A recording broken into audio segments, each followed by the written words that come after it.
Здравейте отново! Аз идвам от финална обиколка на балотажните ни градове. На всичките казвах къде отивам, така че ще ми отнеме цяла нощ, ако трябва да изреждам поздравите, които имам да изпращам на Станислав. Но непременно ще кажа специално от Сашо Абрашев, специално от Джоро Караджов, специално от Ради Минчев, от Пера Штица, от Емо Кабайданов.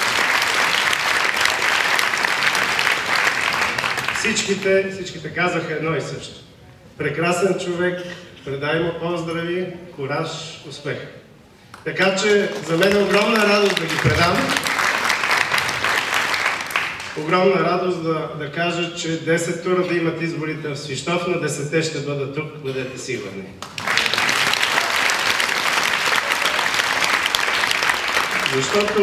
Защото политиката е състезание на личности. И има личности, които могат да направят четвъртата политическа сила в страната, първа в Свищов. Ето такава личност.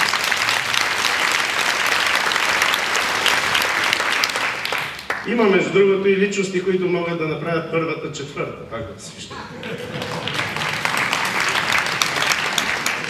И това не го казвам случайно, а го казвам, защото на влизане в залата аз имах разговор по телефона с премиера Бойко Борисов и съм упълномощен от него да кажа, че премиерът на България стои зад всички десни кметове, които се изправят срещу БСП и зад кандидата за Свищов, господин Станислав Залев.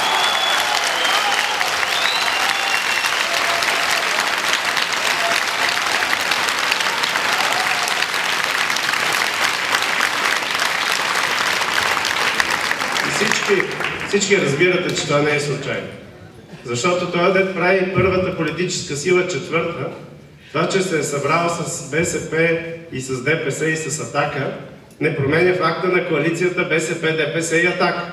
А ние знаем, че когато тези три партии се съберат, те най-много могат да изберат Делян Пеевски за председател на ДАНС. Нищо повече.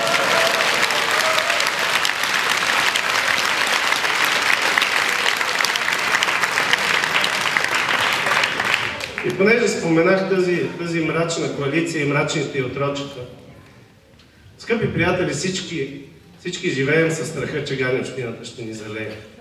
Ние винаги сме оптимисти по време на кампания, но всички го пазим в себе си.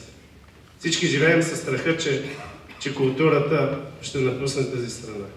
Че с образованите хора образованието ще си тръгне. Че там, където няма образование, там няма свобода. Че ще ни напусне и свободата. Само, че културата, образованието и свободата са влезли на българска територия през град Свищов.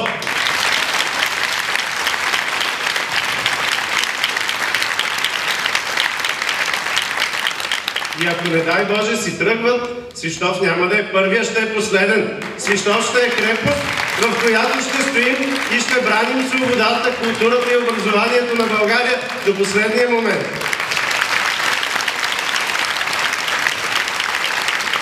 Но този последен момент, приятели, не е дошъл и той няма да бъде на 1 ноември. На 1 ноември просто ще се борим и с Станислав ще победим. Победа!